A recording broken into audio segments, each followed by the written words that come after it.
Are you looking to spend 4th of July in Washington, D.C.? Well, you're in luck. Today I'll show you all the activities to do and tips and tricks to make your 4th of July in D.C. unforgettable.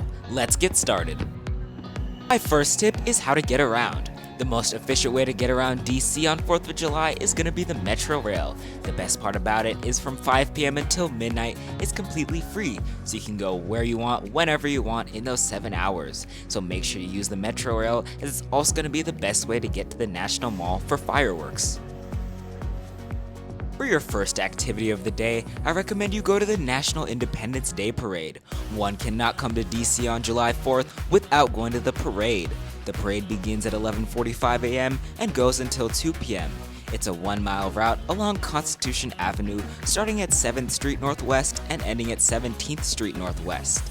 I do have a few tips for you when you're visiting the parade. 1. Make sure to bring enough water to be out there for over 2 hours, as not only is DC very hot in the summer, it's very humid, so you need to make sure to stay hydrated when you're at the parade. Number 2 is there is limited seating only available on the steps of the National Archives, so make sure to get there so that way you get seating. And third, make sure to put on sunscreen and bring an umbrella to shield you from the sun, as again, it's very hot in DC in the summer, so you want to make sure that you don't get sunburnt while you're enjoying the parade.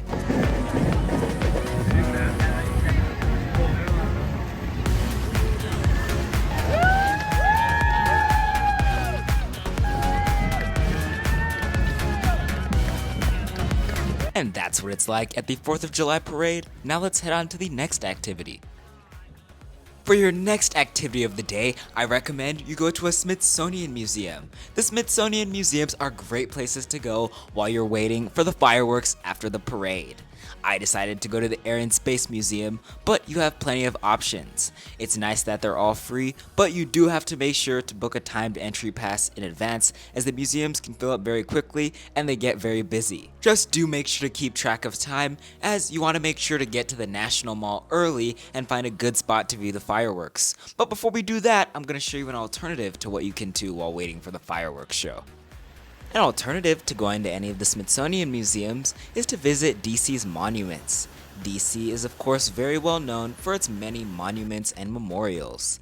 Please do note that on 4th of July, most of the western side of the National Mall is called the secure area.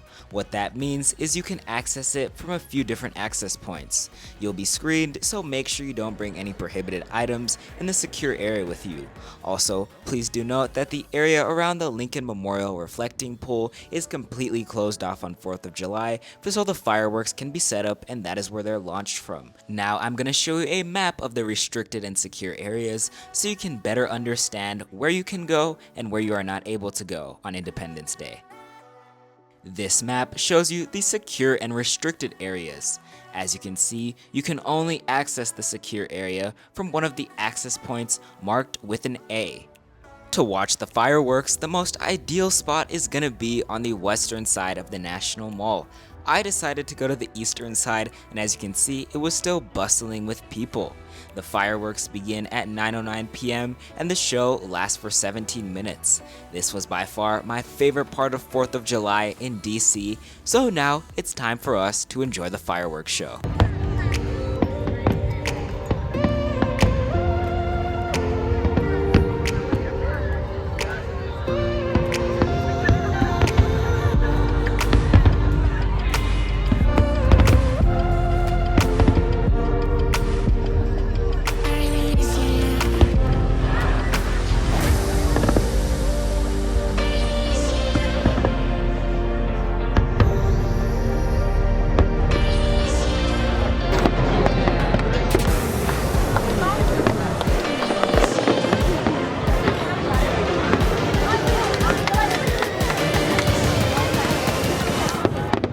As you can see, spending 4th of July in Washington, D.C. is a fantastic idea.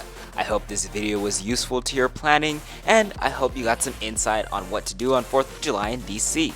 If you'd like to see more things to do in Washington, D.C., check out this video on the screen where I show you the top things to do in the nation's capital. Thanks for watching, and as always, safe travels.